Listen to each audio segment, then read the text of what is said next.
All right, we're in section 2 now, and so we're switching over from the mean and proportion tests, and now we're on the chi-square tests. So this one says a die is rolled 120 times with the following results below. Test whether the die appears to be fair at the alpha equals 0.05 significance level. So we're rolling die as in dice. And when we roll a 1 or a 2 or a 3 or a 4 or a 5 or a 6, we expect that it doesn't matter which of those numbers pop up, but we should get the same number out every single time. But what they're saying is that they observed that when they rolled the dice 120 times, that a 1 appeared 15 times, and a 2 appeared 18 times, and a 3 appeared 17 times, and so on. So they're asking, is this likely that this die is fair, or do we think it's actually a trick die and that it's not giving us fair results? Well, what we need to do is compare the observed frequency that we found from those 120 rolls to what we would have expected to happen. And then we're going to do this calculation here in order to come up with our chi-square statistic. So first thing I need to do is go, well, if we roll the die 120 times and there's 6 possible outcomes on the die, what would I expect to be the number of times I get each number? So you take the 120 and divide it by 6, and you're going to get 20 as the expected frequency for each of these numbers. I expect 20 to appear, 1 to appear 20 times, 2 to appear 20 times, 3 to appear 20 times. This is another way of saying we expect it to be a uniform distribution. We expect it to be exactly the same number for each of them. So we're expecting a uniform distribution, but we're not sure if we actually have one. So in terms of the type of test that we're doing, if we're trying to compare the observed frequency to some expected frequencies that are from an underlying distribution, and in this case it's a uniform distribution, this is a chi-square goodness of fit test.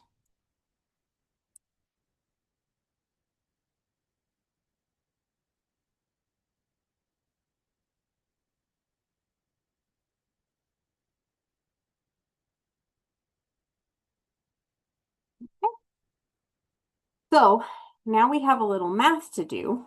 The formula is here. I need to take the observed value minus the expected value and square that, and then divide it by the expected value again. So what that's going to look like in our calculator to do the first one up there, I'm going to use parentheses, and I'm going to put 15 minus 20.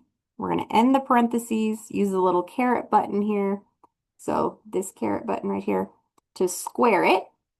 And then if I want to get out of that exponent up there, you need to hit this arrow over button and then hit your divided by, and we need to divide by that expected value again, which is 20. So I'm going to hit enter. And so I get 1.25. That's going to go right here.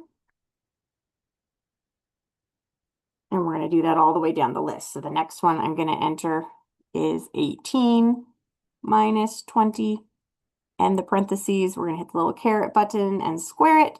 And then I need to arrow off to the side to get out of the exponent and then hit the divided by, and then 20 goes in the bottom. So I get 0.2. The next one, 17 minus 20. We're going to square it, arrow over, divide by 20, 0.45. The next one's 22 minus 20. We're going to square it and divide by 20. We get 0.2. Next one is 25 minus 20. Square it and divide by 20. 1.25. And the last one, 23 minus 20. We're going to square it and divide by 20. And 0.45.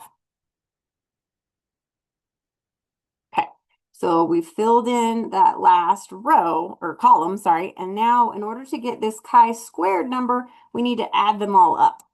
So I'm going to take 1.25 plus 0.2 plus 0.45 plus 0.2 plus 1.25 plus 0.45. And that's going to give me chi-square value of 3.8. Okay. I also need the degrees of freedom. And when we do degrees of freedom for the goodness of fit test, we just need to look at the number of categories that we have and subtract 1. So we have 6 categories, and I'm going to subtract 1, which is going to give me 5 degrees of freedom for this one. Okay. So when we've got a chi-square goodness of fit test, we actually aren't going to go do a test. We're going to use distribution in the calculator for that. So it's been a little while since we went to our distribution button. That's the VARS button right here. So I'm going to hit the second distribution. And we're going to go all the way down to number 8. And it has the chi-square CDF. So that's the cumulative distribution function.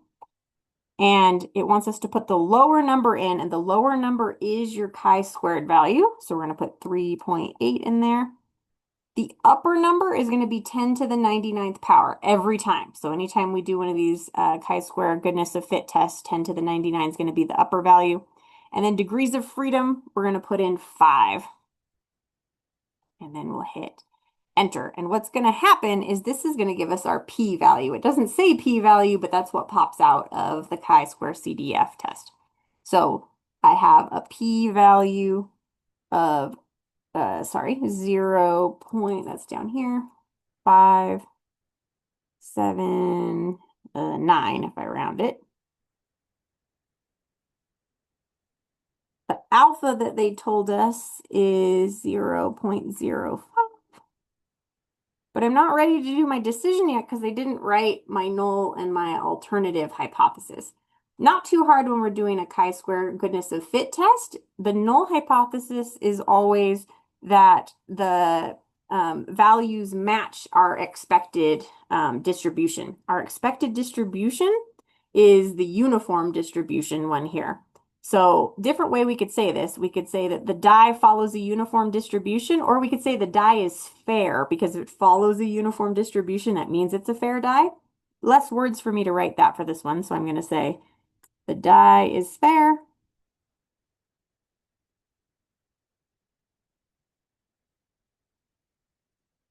The alternative hypothesis for a goodness of fit test is always that it doesn't follow the distribution, or in this case, I could say the die is not fair, or the die is unfair.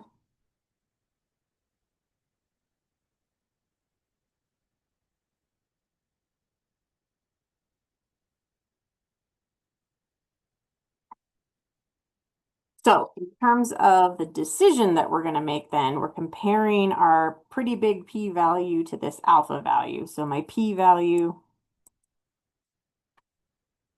is bigger than my alpha, so we're going to fail to reject the null hypothesis. So in this case, we do not have sufficient evidence to suggest that the die is not fair, or we can say there is not sufficient evidence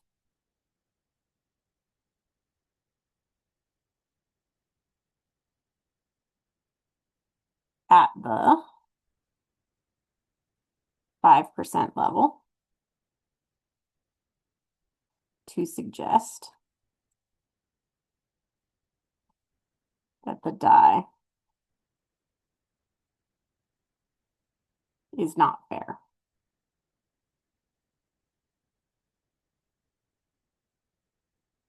So we don't have enough evidence to say that. So that suggests that the die probably is fair. It doesn't mean that it actually is, but since we don't have sufficient evidence to say it's not fair, then it's likely that we're dealing with a fair die here.